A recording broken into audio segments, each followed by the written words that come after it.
हनुमान जी की कृपा से मुझे जीवन में बहुत सम्मान मिला। बैंक से लोन मिला बिना क्रेडिट स्कोर देखे, और प्रभु हनुमान जी की कृपा से नया घर बन गया। जय श्री राम। जय हनुमान। जय प्रभु जी चैनल पर आप सभी का स्वागत है। जय प्रभु जी चैनल पर आप सभी दोस्तों से हनुमान जी के चमत्कार से जुड़ी घटना शेयर करने जा रहा हूँ, जो कि पंजाब की है। आप सभी दोस्तों से निवेदन है कि हनुमान जी के चमत्कार को अंत तक जरूर सुने। साथ में वीडियो को लाइक शेयर सब्सक्राइब कर बेल आइकन को प्रेस कर ऑल नोटिफिकेशन पर क्लिक करें, ताकि जब भी मैं वीडियो अपलोड करूं तो सबसे पहले आपके पास पहुंचे। मेरा नाम यादविंदर सिंह है और मैं पंजाब का रहने वाला हूं। मेरी उम्र 30 साल है और मैं बजरंगबली का एक छोटा सा भक्त हूं।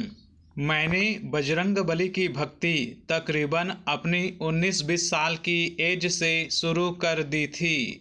शुरू में तो मैंने बहुत ही ज़्यादा ध्यान और भक्ति की, और मैंने वो सब पाया अपने जीवन में जो मैंने चाहा था। मैं सुबह नहा के आसन बिछा के लंगोट पहनकर बस श्री हनुमान चालीसा का पाठ करता रहता था। मैं बहुत ज़्यादा मानने लगा था श्री हनुमान जी को। मैं एक एक घंटे रूम से बाहर नहीं आता था। फिर 23 साल की उम्र में मेरी शादी हो गई और मेरा ध्यान भक्ति में कम हो गया। पता नहीं क्यों मेरा मन भटक गया था। फिर बीच बीच में 6-6 महीने तक का गैप आ जाता था। ये ही मेरी सबसे बड़ी भूल थी। मुझे जीवन में बहुत मान सम्मान मिला, और ये सब जानते हुए भी कि ये सब कुछ बजरंगबली की कृपा से ही मिला है। मगर पता नहीं क्यों अब तो मैं श्री हनुमान चालीसा का पाठ भी नहीं करता था। पर हाँ, मन में कभी कभी नाम जरूर लेता रहता था बजरंगबली का। पर वो कहते हैं ना कि भक्त भले ही भगवान को भूल जाए, लेकिन भगवान कभी अपने भक्त को नहीं भूलते। ऐसा ही कुछ हुआ जब कोरोना वायरस की महामारी के कारण लॉकडाउन शुरू होने वाला था। मेरे लिए तो 2020 बहुत ही अच्छा साल रहा, क्योंकि मेरे बजरंगबली ने मुझे वापस अपनी शरण में बुला लिया। मार्च महीने में हमने अपना घर बेच दिया और पंजाब के ही एक खूबसूरत और महंगे शहर में रहने का निश्चय किया, क्योंकि मैं रहता वहीं अपनी वाइफ के साथ और जॉब भी वही करता था। मेरी माँ का देहांत कुछ ही महीने पहले हुआ था, तो हम पापा को अकेले नहीं छोड़ सकते थे। तो हमें घर बेचना पड़ा और पापा को अपने पास बुलाया, जहां मैं जॉब करता था। घर थोड़ा सस्ता सेल हुआ तो ज़्यादा पैसे भी नहीं थे। सारे रिश्तेदारों ने पापा से बहुत कुछ कहा कि आप घर को मत सेल करो, आपसे घर नहीं बन पाएगा वहाँ पर। लेकिन मुझे अपने बजरंगबली पर पूरा भरोसा था कि वे कोई बाधा नहीं आने देंगे। तो मैंने मार्च महीने में ही घर सेल होने से पहले रोज शाम को बजरंगबली के सामने दिया जलाता। श्री हनुमान चालीसा, संकट मोचन, बजरंग बाण, श्री राम स्तुति, और फिर बजरंगबली की आरती, और फिर कुछ समय तक अपनी वाइफ के साथ श्री राम नाम का भजन करता था। और पता नहीं मेरे अंदर कई सालों बाद श्री हनुमान जी के प्रति इतनी श्रद्धा जागी कि मैं शब्दों में बयां नहीं कर सकता। अपना पूरा समर्पण कर दिया था उनके चरणों में। उठता बैठता बस उनका ही नाम लेता रहता।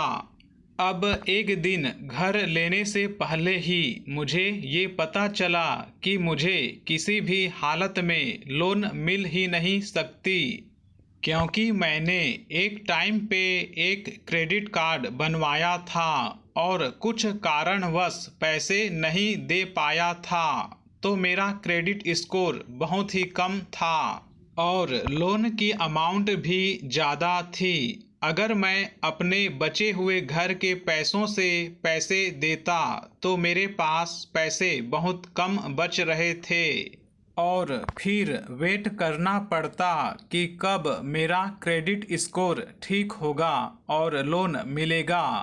पर मैंने सब कुछ मेरे बजरंगबली पर छोड़ दिया था और अपनी वाइफ के साथ पूजा पाठ करता रहा। फिर जून महीने में मैंने घर फाइनल करके बिल्डर के कहने पर उनको कुछ पैसे दे दिए और उन्होंने मेरा अप्लाई अप्लाई करवा दिया, उसी बैंक में जिससे मैंने क्रेडिट कार्ड बनवाया था। लेकिन मैं चुप रहा और रोज दिन रात बजरंगबली से प्रार्थना करने लगा।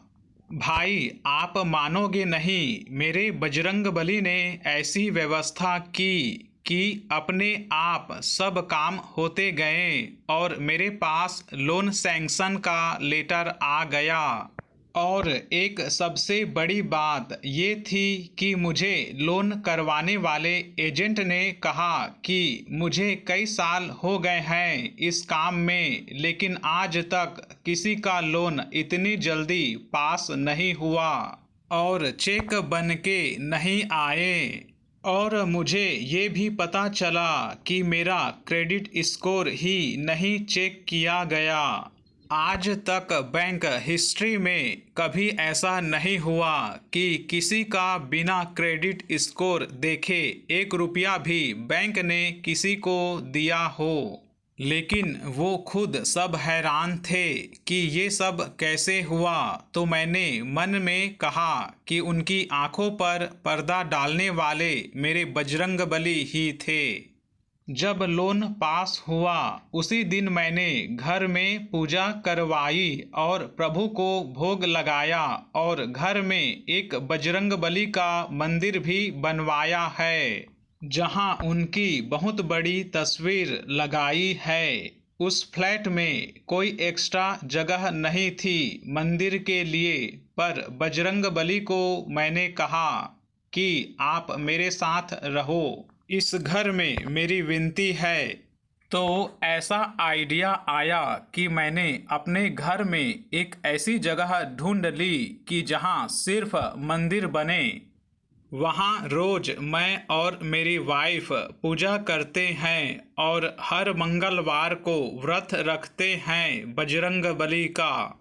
इसके साथ मुझमें इतना परिवर्तन आया कि मैं पूरा आध्यात्मिक मार्ग पर चल दिया। मैंने शिव पुराण और श्रीमद् भागवत गीता को पढ़कर जाना और समझा और एक एक करके सारे शास्त्रों का अध्ययन कर रहा हूँ। इससे मेरा जीवन बहुत ही खुशहाल और शांत हो गया है। मेरा अपने आप नॉनवेज खाना छूट गया और अब प्याज और लहसुन तक परहेज करता हूँ।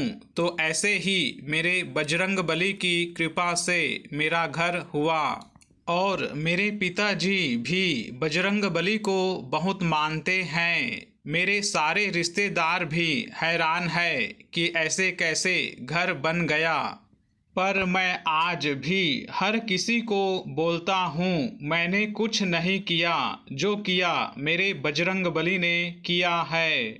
ऐसी है मेरे बजरंगबली की कृपा और महिमा। अब तो मेरा पूरा जीवन उनके चरणों में समर्पित है। अंत में मैं इतना कहूँगा कि इस कलयुग में प्रभु भक्ति जरूरी है। वीडियो को ध्यान से सुनने के लिए आप सभी दोस्तों का बहुत बहुत धन्यवाद। आप सभी दोस्तों पर मेरे प्रभु हनुमान जी की कृपा हमेशा बनी रहे। आप सभी दोस्तों को जय श्री राम, जय हनुमान।